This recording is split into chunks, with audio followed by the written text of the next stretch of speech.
Imagine waking up thousands of years ago. The sun has disappeared. Your small group is gathered around a fire. Beyond the light is a world you cannot fully understand. Thunder shakes the sky. Animals move through the darkness. The seasons change. People are born. People die. And sometimes things happen that have no obvious explanation. You cannot open a book and find an answer. You cannot check a weather forecast. You cannot ask a scientist. So you do what humans have always done. You try to make sense of the world. And somewhere in this ancient search for meaning, one of humanity's most powerful ideas began to emerge: religion. But ancient humans didn't wake up one morning and simply invent religion. There was no first person who sat down and designed an entire belief system. Instead, religious ideas likely developed gradually. They grew from the way humans experienced nature, death, dreams, coincidence, fear, hope, and each other. And to understand how that happened, we have to go back to the beginning. Imagine living in a small prehistoric group. Your entire world is the landscape around you. The river provides water, the animals provide food, the trees provide shelter, the sky controls the seasons, and the weather can decide whether your group survives. Then one night, lightning strikes nearby. A tree catches fire, the ground shakes, everyone freezes. There is no scientific explanation available, but the human brain is extremely good at searching for causes. If something happens, we naturally want to know why. A sudden noise may mean an animal is nearby. Broken branches may mean someone passed through. Dark clouds may mean rain. This ability is incredibly useful for survival, but it can also lead humans to see patterns where none exist. A strange event happens, then another similar event happens. The brain connects them. Maybe the storm came because someone angered something. Maybe the successful hunt happened because a certain ritual was performed. Maybe the sickness came because a taboo was broken. The explanation doesn't need to be scientifically correct to feel convincing. It only needs to make sense within the person's understanding of the world. And nature wasn't the only mystery. Death may have been even more powerful. Imagine someone in your group dies. You watched them speak. You watched them walk. You knew their voice. Then suddenly, their body stops moving. They no longer respond. Their chest no longer rises. But you may still dream about them. You may see them standing beside you in a dream. You may hear their voice. You may remember their face with incredible clarity. To a modern human, dreams are understood as activity produced by the brain.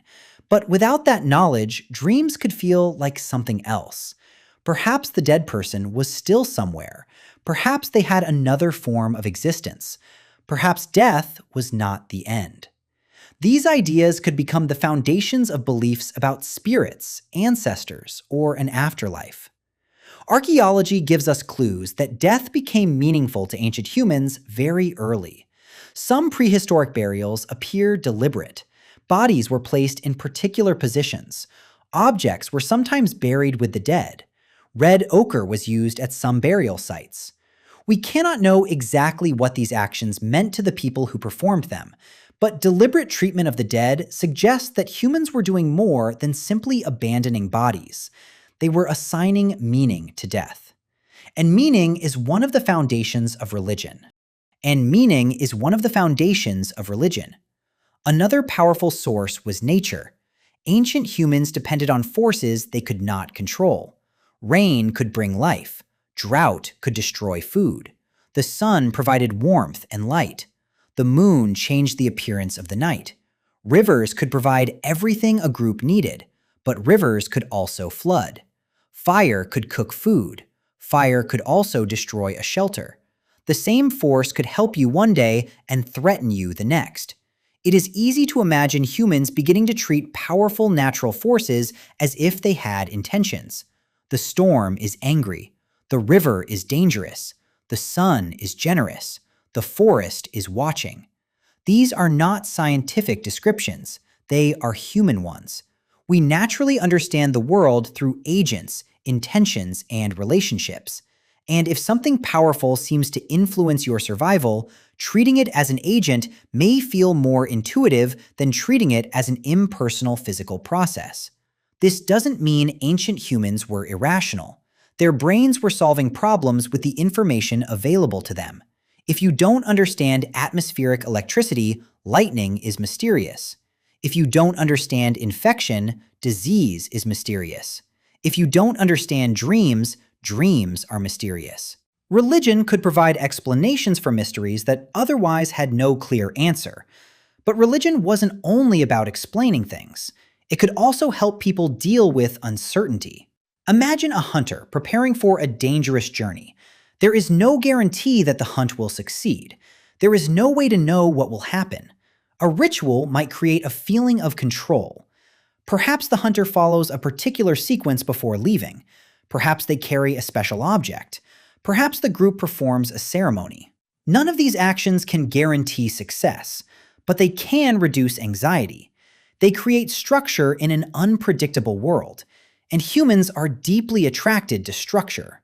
When something feels uncertain, a repeated ritual can make the situation feel more manageable. This may help explain why rituals appear in so many human societies. Rituals can mark important moments: birth, death, marriage, hunting, harvest, coming of age, conflict. They turn ordinary events into meaningful events. And they also bring people together. Imagine a prehistoric group gathering around a fire. Everyone performs the same movements. Everyone follows the same rhythm. Everyone knows what happens next. The ritual creates a shared experience. For a small group, that could be extremely powerful. Shared beliefs can create trust. If everyone believes the same rules matter, cooperation becomes easier. If everyone believes certain actions are forbidden, behavior becomes more predictable. If everyone participates in the same ceremonies, group identity becomes stronger. Religion could therefore become more than a way of explaining the universe. It could become a social system. And this is where another important human ability enters the story: storytelling. Humans don't just experience events, we tell stories about them. A strange mountain can become the home of a powerful spirit. A dangerous animal can become part of a creation story. A great storm can become a story about punishment. A successful hunt can become a story about a supernatural protector. Over generations, stories can change. Details are added. Characters become more important. Lessons become clearer. And eventually, a collection of stories can become a tradition. The people hearing the story may never question where it came from. They simply inherit it. Parents teach children. Children teach their children. And beliefs can survive for hundreds or thousands of years. This is one reason culture matters so much. Religious ideas don't need to be rediscovered by every generation. They can be transmitted. A child can learn what their group believes before they are old enough to understand why. And that child may later teach the same ideas to their own children. But there is another fascinating possibility. Ancient humans may have developed beliefs about unseen minds because our brains are naturally sensitive to other people's intentions. We constantly ask ourselves what another person wants. Are they friendly? Are they angry? Are they watching us? Are they hiding something? This ability helps humans cooperate. It also helps us predict behavior. But once you are capable of imagining an invisible mind behind another person's actions, it may be easier to imagine invisible minds beyond the human world.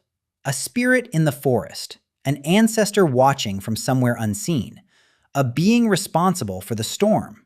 Again, this does not mean this is exactly how religion began. There was probably no single pathway. Different societies could arrive at similar ideas for different reasons. Some beliefs may have grown from dreams, others from death, others from nature, others from social traditions, others from unusual experiences, and many probably came from several of these sources at once. Over time, these beliefs could become more organized. A group might develop specific rituals. Certain people might become responsible for ceremonies. Sacred locations might become important. Certain objects might be treated differently from ordinary objects. Stories might become connected to particular places. And eventually, large religious traditions could emerge. But this process took an enormous amount of time. The first supernatural idea was not the same thing as an organized religion. There is a huge difference between believing that a dead relative continues to exist and building a complex religious institution. Between those 2 points are thousands of years of cultural development. As human societies became larger, their belief systems could become larger too. Small groups could maintain simple traditions. Larger communities needed shared rules. Agricultural societies created permanent settlements. Permanent settlements created new social structures. People accumulated resources. Leaders appeared. Temples and ceremonial centers eventually emerged in some societies. Religion could become connected to political authority. A ruler might claim a special relationship with the gods. Priests could become specialists in rituals and sacred traditions. Religious ceremonies could organize entire communities. At this point, religion was no longer simply an explanation for thunder or death. It could influence laws, social roles, architecture, art, burial practices, calendars, and ideas about morality. But there is an important detail. Religion did not necessarily begin with temples. The oldest religious behavior would have existed long before monumental buildings. A cave does not need to be a temple to be considered special. A burial does not require a priest. A ritual does not require an organized institution. Religion can exist inside ordinary human behavior. A gesture, a story, a taboo, a burial, a repeated ceremony, a belief about an ancestor.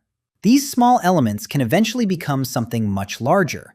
And perhaps the most fascinating part is that humans did not need to agree on one religion. Different groups lived in different environments. They faced different dangers. They had different histories. So their explanations could become different too.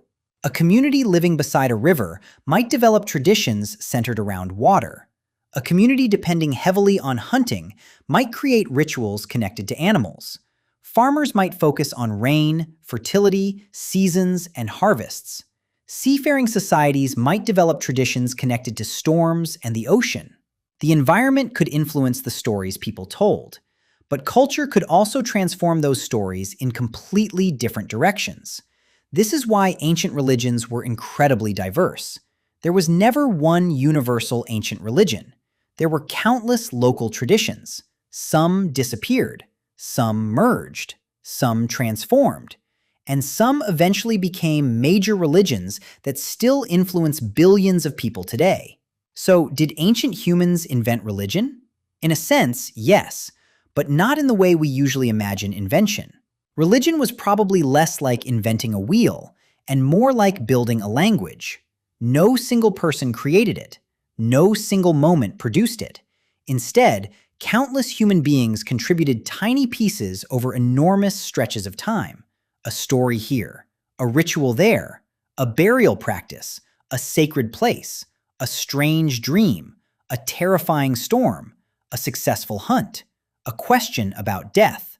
And eventually, these pieces could form systems of belief, systems that explained the unknown, systems that created meaning, systems that connected people, and systems that helped humans face a world they could never fully control.